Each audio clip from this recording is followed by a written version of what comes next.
समझने में नाम और नामी दोनों एक से हैं, किंतु दोनों में परस्पर स्वामी और सेवक के समान प्रीति है। यानी नाम और नामी में पूरी तरह से एकता होने पर भी जैसे स्वामी के पीछे सेवक चलता है, उसी प्रकार नाम के पीछे नामी चलते हैं। प्रभु श्री राम जी अपने राम नाम का ही अनुगमन करते हैं, नाम लेते ही वहां आ जाते हैं। नाम और रूप दोनों ईश्वर की उपाधि है। ये भगवान के नाम और रूप दोनों अनिर्वचनीय हैं, अनादि हैं और सुंदर बुद्धि से ही इनका स्वरूप जानने में आता है। इन नाम और रूप में कौन बड़ा है कौन छोटा, यह कहना तो अपराध है। इनके गुणों का तारतम्य यानी कमी बेशी सुनकर साधु पुरुष स्वयं ही समझ लेंगे। रूप नाम के अधीन देखे जाते हैं। नाम के बिना रूप का ज्ञान नहीं हो सकता। कोई सा विशेष रूप बिना उसका नाम जाने हथेली पर रखा हुआ भी पहचाना नहीं जा सकता, और रूप के बिना देखे भी नाम का स्मरण किया जाए तो विशेष प्रेम के साथ वह रूप हृदय में आ जाता है। नाम और रूप की गति की कहानी अकथनीय है। वह समझने में सुखदायक है, लेकिन उसका वर्णन नहीं किया जा सकता। निर्गुण और सगुण के बीच में नाम सुंदर साक्षी है और दोनों का यथार्थ ज्ञान कराने वाला चतुर दुभाषिया है। तुलसीदास जी कहते हैं कि यदि तू भीतर और बाहर दोनों ओर उजाला चाहता है तो मुख रूपी द्वार की जीव रूपी देहली पर राम नाम रूपी मणि दीपक रख। ब्रह्मा के बनाए हुए इस प्रपंच से भली भांति छूटे हुए वैराग्यवान मुक्त योगी पुरुष इस नाम को ही जीभ से जपते हुए जागते हैं और नाम तथा रूप से रहित अनुपम अनिर्वचनीय अनामय ब्रह्म सुख का अनुभव करते हैं। जो परमात्मा के गूढ़ रहस्य को जानना चाहते हैं वे जिज्ञासु भी नाम को जीभ से जपकर उसे जान लेते हैं। लौकिक सिद्धियों के चाहने वाले अर्थार्थी साधक लो लगाकर नाम का जप करते हैं और अणिमादि 8 सिद्धियों को पाकर सिद्ध हो जाते हैं।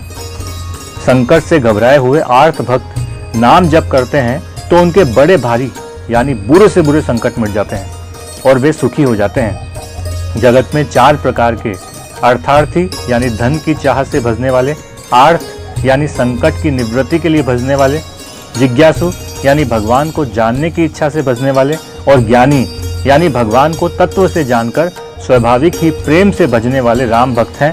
और चारों ही पुण्यात्मा पाप रहित और उदार हैं। चारों ही चतुर भक्तों को नाम का ही आधार है। इसमें ज्ञानी भक्त प्रभु को विशेष रूप से प्रिय हैं। यूं तो चारों युगों में और चारों ही वेदों में नाम का प्रभाव है, लेकिन कलयुग में विशेष रूप से इसका प्रभाव है। इस युग में तो नाम को छोड़कर दूसरा कोई उपाय ही नहीं है। जो सब प्रकार की भोग और मोक्ष की भी कामनाओं से रहित और श्री राम भक्ति के रस में लीन हैं, उन्होंने भी नाम के सुंदर प्रेम रूपी अमृत के सरोवर में अपने मन को मछली बना रखा है। अर्थात वे नाम रूपी सुधा का निरंतर आस्वादन करते रहते हैं, क्षण भर भी उस नाम से अलग होना नहीं चाहते। निर्गुण और सगुण ब्रह्मा के 2 स्वरूप हैं। ये दोनों ही अकथनीय, अथाह है, अनादि और अनुपम है। मेरी सम्मति में नाम इन दोनों से बड़ा है, जिसने अपने बल से दोनों को अपने वश में कर रखा है। सज्जनगण इस बात को मुझ दास की ढिठाई या केवल काव्योक्ति न समझें। मैं अपने मन के विश्वास, प्रेम और रुचि की बात कहता हूँ। निर्गुण और सगुण दोनों प्रकार के ब्रह्मा का ज्ञान अग्नि के समान है। निर्गुण उस अप्रकट अग्नि के समान है जो काठ के अंदर है परंतु दिखती नहीं, और सगुण उस प्रगट अग्नि के समान है जो प्रत्यक्ष दिखती है, पर वास्तव में दोनों एक ही है, केवल प्रकट और अप्रकट के भेद से भिन्न मालूम होती है। इसी प्रकार निर्गुण और सगुण तत्वतः एक ही है। इतना होने पर भी दोनों ही जानने में बड़े कठिन हैं, परंतु नाम से दोनों सुगम हो जाते हैं। इसी से मैंने नाम को निर्गुण ब्रह्मा से और सगुण राम से बड़ा कहा है। ब्रह्मा व्यापक है, एक है, अविनाशी है, सता, चैतन्य और आनंद की धनराशि है। ऐसे विकार रहित प्रभु के हृदय में रहते भी जगत के सब जीव दीन और दुखी हैं। नाम का निरूपण करके नाम के यथार्थ स्वरूप, महिमा, रहस्य और प्रभाव को जानकर नाम का जतन करने से वही ब्रह्मा ऐसे प्रकट हो जाते हैं जैसे रत्न के जानने से उसका मूल्य प्रकट हो जाता है। इस प्रकार निर्गुण से नाम का प्रभाव अत्यंत बड़ा है। अब अपने विचार के अनुसार कहता हूँ कि राम का नाम राम से भी बड़ा है। श्री रामचंद्र जी ने भक्तों के हित के लिए मनुष्य शरीर धारण करके स्वयं कष्ट सहकर साधुओं को सुखी किया। लेकिन भक्तगण प्रेम के साथ नाम का जप करते हुए सहज ही में आनंद और कल्याण के घर हो जाते हैं। श्री राम जी ने एक तपस्वी की स्त्री अहिल्या को ही तारा, परंतु नाम ने करोड़ों दुष्टों की बिगड़ी बुद्धि को सुधार दिया। श्री राम जी ने ऋषि विश्वामित्र के हित के लिए एक सुकेतु यक्ष की कन्या ताड़का की सेना और पुत्र सुबाहु सहित समाप्ति की, लेकिन नाम अपने भक्तों के दोष, दुख और सभी दुराशाओं को इस तरह नाश करता है जैसे सूर्य रात्रि का नाश करते हैं। श्री राम जी ने तो स्वयं शिव जी के धनुष को तोड़ा, लेकिन नाम का प्रताप संसार के सब भयों का नाश करने वाला है। प्रभु श्री राम जी ने भयानक दंडक वन को सुहावना बनाया, परंतु नाम ने असंख्य मनुष्यों के मनों को पवित्र कर दिया। श्री रघुनाथ जी ने राक्षसों के समूह को मारा, लेकिन नाम तो कलयुग के सारे पापों की जड़ उखाड़ने वाला है। श्री रघुनाथ जी ने तो शबरी, जटायु आदि उत्तम सेवकों को ही मुक्ति दी, लेकिन नाम ने अनगिनत दुष्टों का उद्धार किया। नाम के गुणों की कथा वेदों में प्रसिद्ध है। श्री राम जी ने सुग्रीव और विभीषण दो को ही अपनी शरण में रखा, यह सब कोई जानते हैं, परंतु नाम ने अनेक गरीबों पर कृपा की है।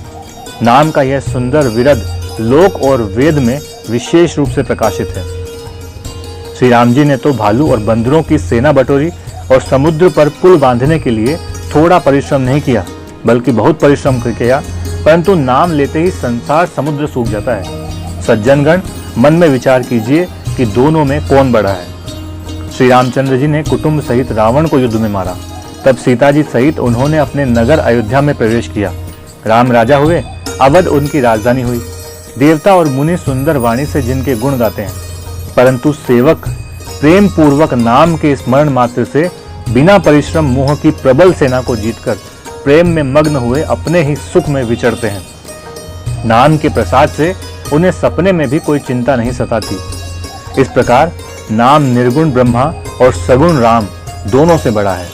यह वरदान देने वालों को भी वर देने वाला है।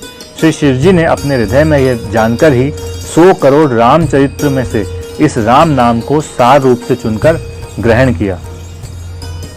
नाम ही के प्रसाद से शिव जी अविनाशी हैं और अमंगल वेश होने पर भी मंगल की राशि है। सुखदेव जी और सनकादि सिद्ध मुनि योगीगण नाम के ही प्रसाद से ब्रह्मानंद को भोगते हैं।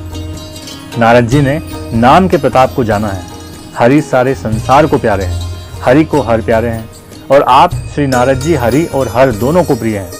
नाम के जपने से प्रभु ने कृपा की, जिससे प्रहलाद भक्त शिरोमणि हो गए। ध्रुव जी ने ग्लानि से हरि नाम को जपा और उसके प्रताप से अचल अनुपम स्थान ध्रुव लोक को प्राप्त किया।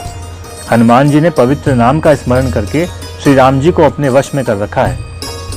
नीच, अजामिल, गज और गणिका श्री हरि के नाम के प्रभाव से मुक्त हो गए। मैं नाम की बड़ाई कहाँ तक कहूँ, राम भी नाम के गुणों को नहीं गा सकते।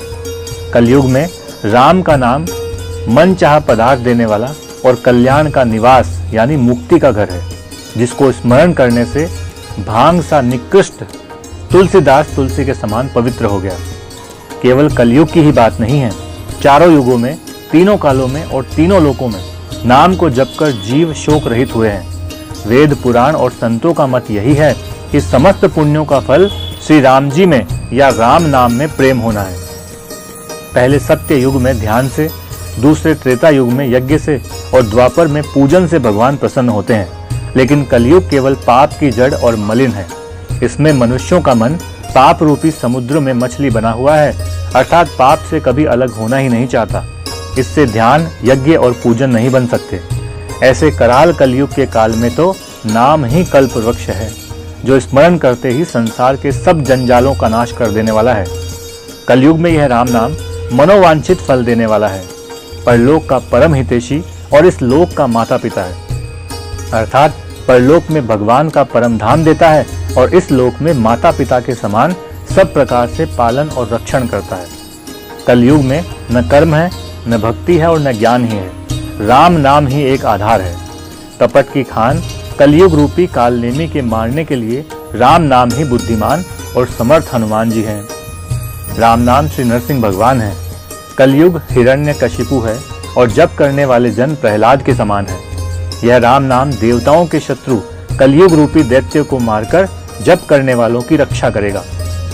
अच्छे भाव या बुरे भाव, क्रोध या आलस से किसी भी तरह से भी नाम जपा जाए तो दसों दिशाओं में कल्याण होता है। उसी परम कल्याणकारी राम नाम का स्मरण करके और श्री रघुनाथ जी को मस्तक नवाकर मैं राम जी के गुणों का वर्णन करता हूँ। वे श्री राम जी मेरी बिगड़ी सब तरह से सुधार लेंगे, जिनकी कृपा करने से नहीं अघाती, राम से उत्तम स्वामी और मुझ सरी का बुरा सेवक। इतने पर भी उन दयानिधि ने अपनी ओर देखकर मेरा पालन किया है। लोक और वेद में भी अच्छे स्वामी की यही रीति प्रसिद्ध है कि वह विनय सुनते ही प्रेम को पहचान लेता है। अमीर गरीब, गवार नगर निवासी, पंडित मूर्ख, बदनाम यशस्वी, सुकवि कुकवि, सभी नर नारी अपनी अपनी बुद्धि के अनुसार राजा की सराहना करते हैं। और साधु, बुद्धिमान, सुशील, ईश्वर के अंश से उत्पन्न कृपालु राजा सबकी सुनकर और उनकी वाणी, भक्ति, विनय और चाल को पहचान कर सुंदर वाणी से सबका यथायोग्य सम्मान करते हैं। यह स्वभाव तो संसारी राजाओं का है। कौशलनाथ श्री रामचंद्र जी तो चतुर शिरोमणि हैं।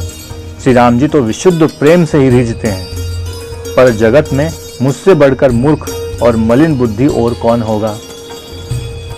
तथापि कृपालु श्री रामचंद्र जी मुझ दुष्ट सेवक की प्रीति और रुचि को अवश्य रखेंगे, जिन्होंने पत्थरों को जहाज और बंदर भालुओं को बुद्धिमान मंत्री बना लिया।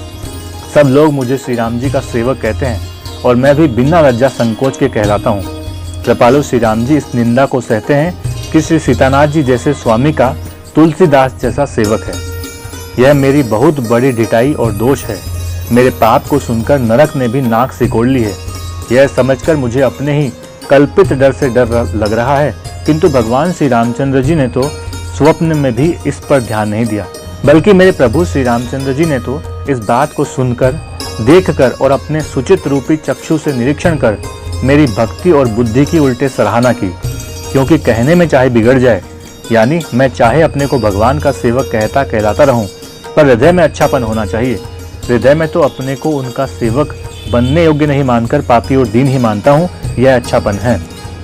श्री रामचंद्र जी भी दास के हृदय की स्थिति जानकर रीझ जाते हैं। प्रभु के चित्त में अपने भक्तों की हुई भूल चूक याद नहीं रहती, वे उसे भूल जाते हैं और उनके हृदय की अच्छाई को 100 बार याद करते रहते हैं। जिस पाप के कारण उन्होंने बाली को व्याध की तरह मारा था, वैसे ही कुचाल फिर सुग्रीव ने चली। वही करनी विभीषण की थी, परंतु श्री रामचंद्र जी ने स्वप्न में भी उसका विचार नहीं किया।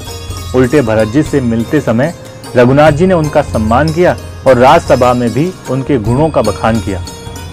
प्रभु श्री रामचंद्र जी तो वृक्ष के नीचे और बंदर डाली पर, यानी कहाँ मर्यादा पुरुषोत्तम सच्चिदानंद घन परमात्मा श्री राम जी और कहाँ पेड़ों की शाखाओं पर कूदने वाले बंदर, परंतु ऐसे बंदरों को भी उन्होंने अपने समान बना लिया। तुलसीदास जी कहते हैं कि श्री रामचंद्र जी सरीखे शील निधान स्वामी कहाँ मिलेंगे। हे श्री राम जी, आपकी अच्छाई से सभी का भला है, यानी आपका कल्याणमय स्वभाव सभी का कल्याण करने वाला है। यदि यह बात सच है तो तुलसीदास जी का भी सदा कल्याण होगा। इस प्रकार अपने गुण दोषों को कहकर और सबको फिर से नवाकर मैं श्री रघुनाथ जी का निर्मल यश वर्णन करता हूँ, जिसके सुनने से कलयुग के पाप नष्ट हो जाते हैं। मुनि याज्ञवल्क्य जी जो सुहावनी कथा मुनि श्रेष्ठ भरद्वाज जी को सुनाते हैं, उसी संवाद को मैं बखान कर कहूँगा। सब सज्जन सुख का अनुभव करते हुए उसे सुने। शिवजी ने पहले इस सुहावने चरित्र को रचा, फिर कृपा करके पार्वती जी को सुनाया। वही चरित्र शिवजी ने काकभूषुंडी जी को राम भक्त और अधिकारी पहचान कर दिया। उन काकभूषुंडी जी ने फिर याज्ञवल्क्य जी ने पाया और उन्होंने फिर उसे भरद्वाज जी को गाकर सुनाया। वे दोनों वक्ता और श्रोता, यानी याज्ञवल्क्य और भरद्वाज समान शील वाले और समदर्शी हैं और श्री हरि की लीला को जानते हैं। वे अपने ज्ञान से तीनों कालों की बातों को हथेली पर रखे हुए आंवले के समान प्रत्यक्ष जानते हैं। और भी जो सुजान भगवान की लीलाओं का रहस्य जानने वाले हरि भक्त हैं, वे इस चरित्र को नाना प्रकार से कहते, सुनते और समझते हैं। फिर वही कथा मैंने वाराह क्षेत्र में अपने गुरुजी से सुनी, परंतु उस समय मैं लड़कपन के कारण बहुत बेसमझ था, इससे उसको उस प्रकार अच्छी तरह समझा नहीं। श्री राम जी की गूढ़ कथा के वक्ता, कहने वाले और श्रोता दोनों ज्ञान के खजाने होते हैं। मैं कलयुग के पापों से ग्रसा हुआ महामूढ़ जड़ जीव भला उसको कैसे समझ सकता।